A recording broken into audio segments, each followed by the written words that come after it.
Hey guys, welcome back to my channel guys. তো তোমরা সবাই কেমন আছো? আশা করি সবাই ভালো আছো। আজকে আমি নিয়ে এসেছি তোমাদের জন্য ধামাকা একটা ভিডিও। তো ভিডিওটা দেখতে থাকো। তো দেখো, সাইফিন 12 হর্স পাওয়ার টিলার দিয়ে কিভাবে জমি চাষ করছে এবং জমিটা কিভাবে কাদার মধ্যে আটকে গেছে, যেটা দেখলে তোমরা বুঝতে পারবে। সো তাড়াতাড়ি দেখে নাও আর ভিডিওটা লাইক করবে আর আমার চ্যানেলটা সাবস্ক্রাইব করতে কখনোই ভুলবে না প্লিজ।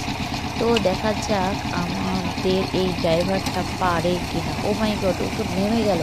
তাহলে এখন বাকি আরও একটা ড্রাইভার চেষ্টা করতেছে। আসলে পাওয়ার টিলারটা এমনভাবে আটকে গেছে যেটা তোলা অসম্ভব, অসম্ভব মানে অসম্ভব। তো তোমরা দ্রুত ভিডিওতে লাইক করো আর দেখে থাকো, ভিডিও স্কিপ কেউ করবে না। হঠাৎ পাওয়ার টিলারটা বন্ধ করে দিল কারণ তোলা যাচ্ছে না। শেষে কি হয় দেখতে থাকো। Bye guys.